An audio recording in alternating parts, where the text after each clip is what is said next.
Hi, everybody. It's Lori Lowe. Welcome to this latest episode of my sacred binge.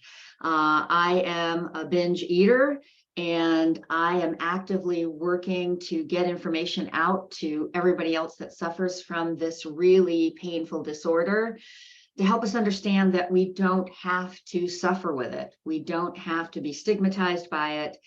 And we don't have to feel like something is wrong with us. And the way that I'm learning to do that for myself is through educating myself about, things like food addiction, processed food industry, the truth about health, and does it really make us, the truth about weight, and does that really make us unhealthy?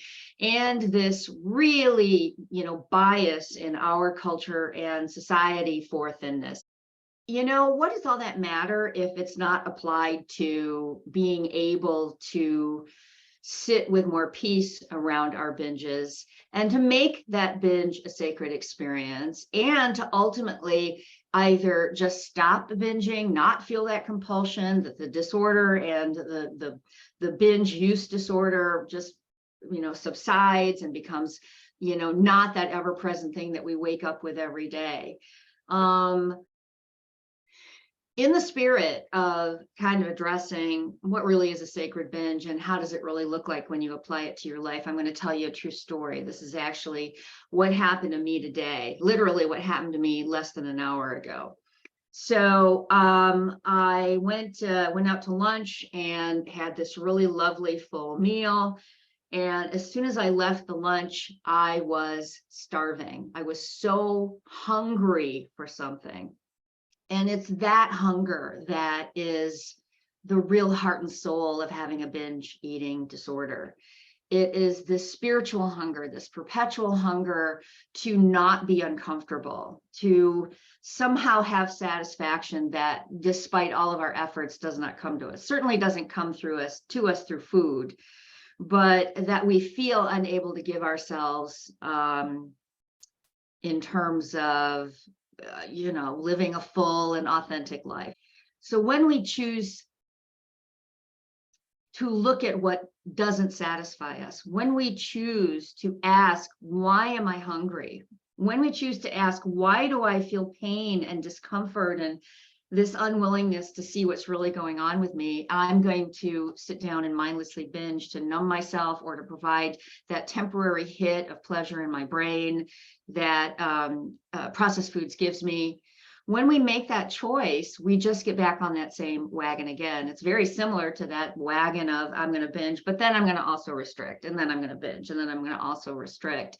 You see that all of these activities distract us from what's really going on, which there is a sense of dissatisfaction happening within us. So this is, I did some studying of this course, and this is what I ended up writing in my journal. I don't want to know that my habitual overeating doesn't solve the problem. I don't want to know that when I sit down to binge in front of the television and I eat a whole pie or a whole cake or a whole box of cookies and still feel the drive to fill my hungry belly, my hungry mind and spirit. I don't want to know that that doesn't solve the problem. I don't want to be aware. I don't want to show up for my life. I'm caught and I don't want to feel the pain of what's under this disorder. I should be able to solve it or control it without feeling the pain. This is me writing again. I don't have to feel the pain. I should just be able to control it away without suffering. I should control it away without suffering. And then I wrote a note to myself, just thinking about that makes me hungry.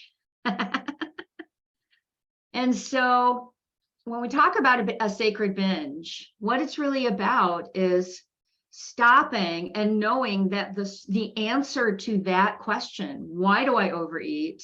What is it that I'm really hungry for? What is the pain that I am trying to avoid? Comes by sitting in and acknowledging that you want to binge, you are binging, you have binged. So I told you earlier, I left this lunch appointment. I came home and all I could think about was, I need to eat something. I need to eat something that will provide that crunchy satisfaction, that will completely distract me, will give me enough volume that I'm going to not think about the fact that there's a hunger in me that is not physical. And so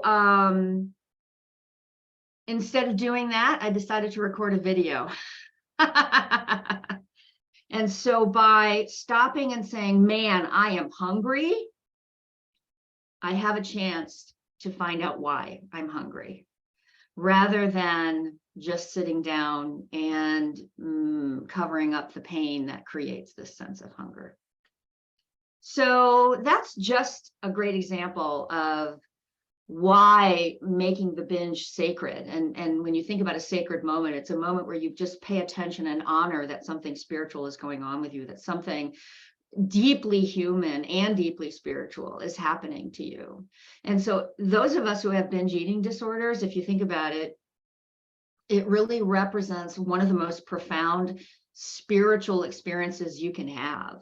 The healing of that, and dealing with all of the things that are underneath that addiction to eating mindlessly and covering up pain through food, is a profoundly spiritual journey that it offers so much opportunity for healing and just becoming the most authentic and gorgeous self you were ever intended to be. Anything can be fixed, particularly what we believe about ourselves. Okay, guys, that's what I have for today. Looking forward to the next one. Again, getting great feedback on the Facebook page, and I'm looking forward to getting more on this particular topic. Tell me about your experiences, the times that you've said, you know what, I'm going to stop for at least just a moment before I go binge my brains out. So looking forward to it, guys. Have a great day, and I'll be thinking about you.